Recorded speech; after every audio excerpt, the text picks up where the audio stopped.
करम मांगता हूँ अता मांगता हूँ इलाही मैं तुझसे दुआ मांगता हूँ करम मांगता हूँ अता मांगता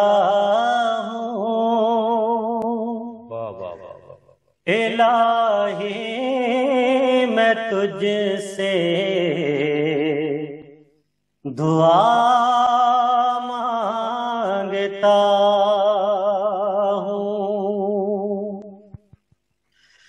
करम कर तू शाने करीमी का सदका अता कर दशाने रहीमी का सदका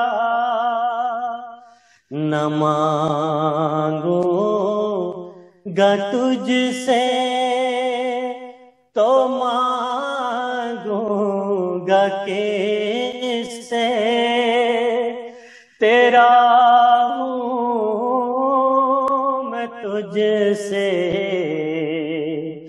दुआ मांगता हूँ करम मांगता हूँ अता मांगता हूँ इलाही मैं तुझसे दुआ मांगता हूँ इलाही तुझे वास्ता पंजत का हो शादाब गुलचा दिलों के चमन का इलाही तुझे वास्ता पंजित का हो शादाब गुलचा दिलों के चमका मैं सदका गौस वरा मांगता हूँ इलाही मैं तुझसे दुआ मांगता हूँ जो मुफलिस तू दौलत अता कर जो बीमार है को सेहत अता कर जो मुफलिस को तू दौलत अता कर जो बीमार है को सेहत अता कर, बीमारों की खातिर शिफा मांगता हूँ। इलाही मैं तुझसे दुआ मांगता हूँ, करम मांगता हूँ, अता मांगता हूँ। इलाही मैं तुझसे दुआ मांगता हूँ। बिस्मिल्लाहिर्रहमानिर्रहीम।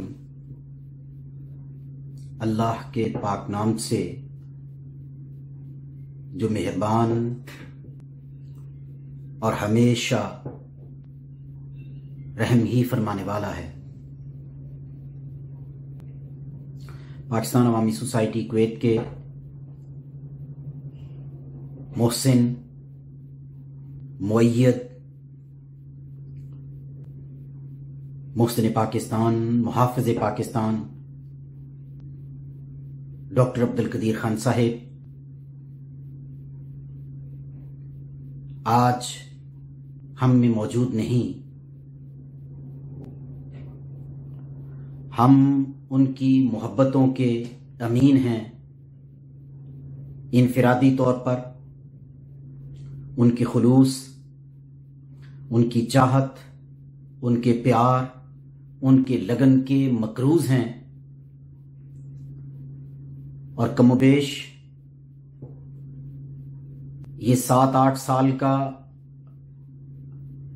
बाहमी रोजाना की बुनियाद पर मामूल का राब्ता और पाकिस्तान के तमाम कौमी दिन और त्योहारों पर होने वाला खुसूसी राब्ता आज एक लम्हे में समोकर हमारे सामने है और यूं महसूस होता है कि फिर भी कम था, गरचे तेरी जात से पाया बहुत। फिर भी कम था, गरचे तेरी जात से पाया बहुत। तू हुआ रुखसत तो दिल को ये ख्याल आया बहुत।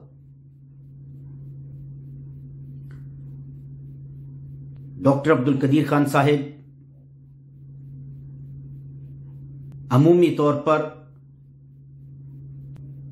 वो देवमालाई और रोमानवी दास्तानों की शोहरत रखने वाला इस जदीद सदी का शहजादा,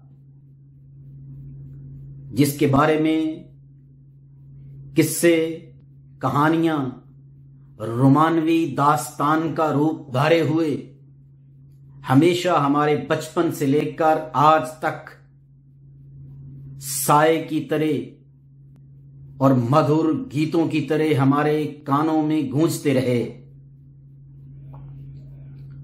उन किस्सों का वो देवमालाई रोमानवी किरदार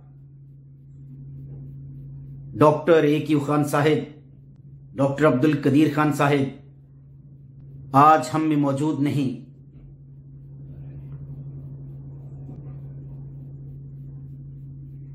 वो एहसास, वो कैफियत,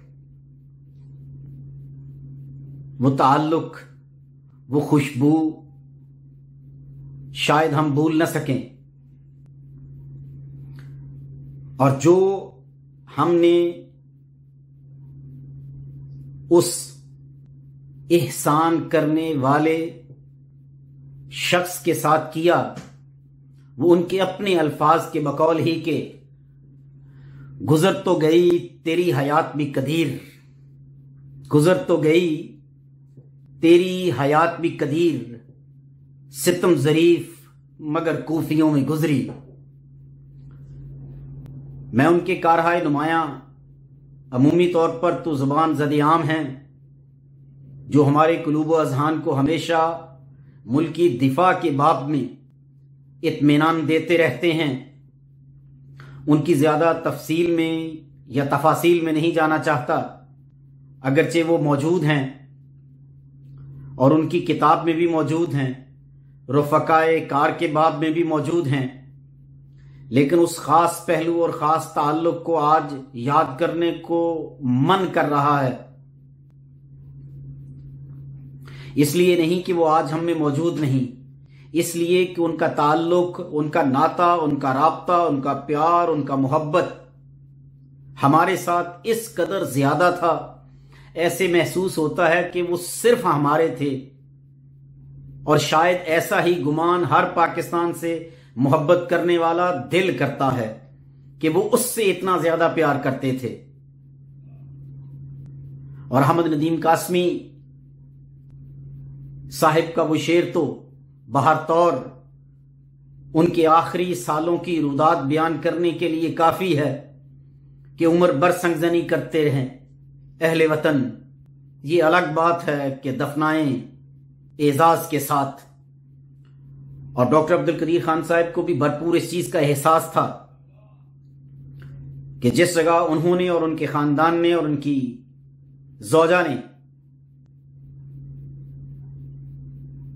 वो पुरतआयुश जिंदगी छोड़कर पाकिस्तान के नाम पर कुर्बानी दी और पाकिस्तान के साथ वफा का अनमिट नक्श छोड़ा, ये जानते बूझते सोचते समझते हुए कि हम लोग इल्म की कदर करने वाले लोग नहीं, हम मुल्क के साथ मोहब्बत, वफा और इखलास के साथ खून देने वाले लोगों की कदर करने वाले लोग नहीं।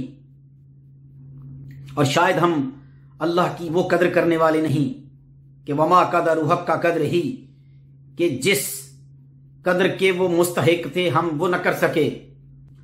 हमको इस मुल्क की तामीर का सौदा है, जहां मैं डॉक्टर साहब की जुबान से ये चीज कह रहा हूं कि ये जानते बूझते समझते हुए वो कह रहे थे, हमको इस मुल्क की तामीर का सौदा है जहां लोग मामार को चुन देते हैं दीवार के साथ। उन्होंने ये कुर्बानी दी और ये कुर्बानी की दास्तान वहां रकम नहीं, खत्म नहीं हो गई, ये आगे चली, आगे बढ़ी और हमारे एहसान फरामोशी की दास्तान भी वहीं से शुरू हो गई। जिस जगह उन्होंने अपना खून वफा बनाकर इस मुल्क मिल्लत के लिए पैवस्त किया और पेश किया, उसी लम्हे एहसान फरामोशी की दूसरी दास्तान भी शुरू हो गई। एक वरासत डॉक्टर ए.क्यू. खान तरतीब दे रहे थे और एक वरासत हम वो एहसान फरामोश लोग तरतीब दे रहे थे। और फिर वही बात कि सितम ज़रीफ मगर कूफियों में गुजरी। इसको नाकदरी आलम का गिला कहते हैं, मर गए हम तो जमाने ने बहुत याद किया।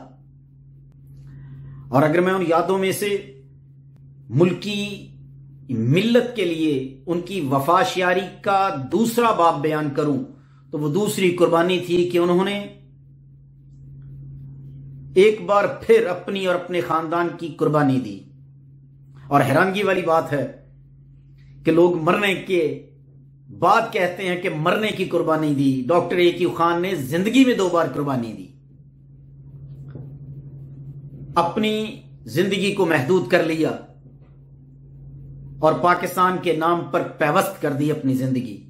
और दूसरी वफा के बाब में उनकी कुर्बानी उस वक्त दी जब उन्होंने पाकिस्तान के तहफ़्फ़ुज़ के लिए, इसकी हिफाजत के लिए, इसकी हिफाजत के हिसार को अनमिट और नाकाबिल तस्खीर करने के लिए दूसरी कुर्बानी दी कि जुल्म सितम के बाप के तमाम अंधेरे अपने नाम कर लिए, कि वो तमाम अंधेरे मेरे हिस्से में, नूर सारे का सारा इस मुल्क मिल्लत के हिस्से में। ये वफा की दूसरी कुर्बानी थी जो उन्होंने अपनी जिंदगी में पेश की। और इज्तिमाई तौर पर मुझे वो अल्फाज याद हैं, वो फरमाया करते थे कि अगर मौका मिलता तो मैं इस मुल्क की पूरी यूथ को, नौजवानों को चंद सालों में हुनरमंदी के फन से वो तरबियत के साथ बहरामंद करता कि दुनिया का सरमाया लौट कर इनकी तरफ आता और खुशहाली इनका मुकद्दर बनती। वो कहते थे कि मैं चंद सालों में मैं इस मुल्क को मिल्लत की गवादर से लेकर मुजफ्फराबाद तक, कराची ठट्ठा से लेकर गंडापुर बॉर्डर तक बसने वाले तमाम पाकिस्तानियों को, नौजवानों को ऑटोमोबाइल इंडस्ट्री पे लगा दूंगा और चंद सालों में इस मुल्क में इतनी इंडस्ट्री होगी कि दुनिया जहान की इंडस्ट्री यहां लगेगी। फिर इस मॉडर्न इंफॉर्मेशन टेक्नोलॉजी के बाब में उन्होंने कहा कि मैं पढ़े लिखे नौजवानों को इतनी स्पीड के साथ बहरामंद करूंगा, फनून से आशना करूंगा। और मेरा तजर्बा है कि जैसे मैंने कोहोटा रिसर्च लेबोरेटरीज, जो असल में doctor AQ Khan research laboratories थी, हमारी एहसान फरामोशी की एक और दास्तान कि हमने उनका नाम और नक्श तक मिटा दिया, कि मेरा वो तजर्बा है कि मैंने कैसे इंजीनियर्स को, दोस्तों को तैयार किया, ऐसे ही मैं मुल्क के पढ़े लिखे नौजवानों को तैयार कर सकता हूं। इनको इंफॉर्मेशन टेक्नोलॉजी के इनकलाब पे, इस डिवाइस पे, इस मशीन पे ऐसे हुनरमंद करूंगा कि दुनिया जहान की मशीनों की तरतीब और तदवीन ये करेंगे। मगर अब हम बना रहे हैं उनके मजार, एक इधर एक उधर। वाह, रोएगा फूट फूट कर जमाना मजार पर, जाते हैं इस चमन से खुदा मगफरत करे। हमने जिंदगी में ही उनके साथ ये सलूक किया। अब इल्म का बाब लेकर, इल्म का अलम लेकर कौन निकलेगा? और अफसोस और दुख के साथ कहना पड़ रहा है कि असूल, ज़ाब्ते, मेरिट की बात करने वाले लोग भी जब जमा में इक़्तिदार अपने हाथ में लेकर बैठते हैं तो वो तमाम वादे वाईद जो डॉक्टर AQ खान से उनके घर जाकर किए गए थे, यकलख्त पायमाल कर दिए गए। कोई वादा याद नहीं रहा, कोई सोच नहीं, कोई फिक्र नहीं, कोई असूल नहीं, कोई ज़ाब्ता नहीं, कोई जुबान नहीं। आज वो जुबान और वादे याद क्यों नहीं आ रहे? हम उस समाज में एहसान फरामोशी की दास्तान क्यों रकम किए जा रहे हैं? क्या डॉक्टर AQ खान साहिब को कौमी सतह पर किसी ऐसे एजाज से हम बुलंद कर सकते हैं कि हम मिल्ली और कौमी तौर पर अपने आप को मुतमईन कर सके कि हमें एहसान फरामोश नहीं? क्या उनकी लेबोरेटरी को दोबारा AQ खान लेबोरेटरीज का नाम दिया जा सकता है? क्या मिल्ली और कौमी सतह पर वकार के साथ गार्ड्स दिए जा सकते हैं? क्या मिल्ली और कौमी सतह पर इल्म के बाब में रोशनी करने वाले लोगों के लिए मेडल्स, तमाम मेडल्स से सर बुलंद किए जा सकते हैं? क्या उन मेडल्स को डॉक्टर AQ खान मेडल्स का नाम दिया जा सकता है? ये सारे सवाल हैं ज़माम इक़्तिदार के लोगों के सामने, और वो अपने गिरबान में देखें, झांकें कि हमने किस असूल और ज़ाब्ते की परवरिश करनी है। क्या ये सिर्फ गुफ्तंद नशिस्तंद है? हम खुदा ख्वाही वो हम दुनियाएं दूं, ये ख्यालस्तो महालस्तो जनू। काश कि हम मिल्ली और कौमी वकार के लिए कुर्बानी देने वाले उस शख्स को याद कर सकें कि जिस दुख और कर्ब का वो इजहार किया करते थे। और फिर मुझे कहना पड़ेगा कि फिर भी कम था, गर्चे तेरी जात से पाया बहुत, तू हुआ रुखसत तो दिल को ये ख्याल आया बहुत। दुआ गो हूं कि अल्लाह सुब्हानहू व तआला डॉक्टर AQ खान साहिब के अगले मरहले आसान फरमाए, उनकी कब्र को बुक्काए नूर बनाए, बुक्काए अनवार व तजल्लियात बनाए, वफा शियारी की वो किताब अल्लाह सुब्हानहू व तआला के हुजूर आका अलैहिस्सलातु वस्सलाम की निस्बत, मार्फत और शफात पाए, जन्नत में आला इल्लीजीन की संगत दायमी मिले और अल्लाह सुब्हानहू व तआला हमारी कौम को वो एहसास फिक्र दे कि हम इल्म की कदर करने वालों की तरफ बढ़ सकें, हिदायत पा सकें। बहुत शुक्रिया। पाकिस्तान जिंदाबाद। डॉक्टर इक्यू खान पाइंदाबाद।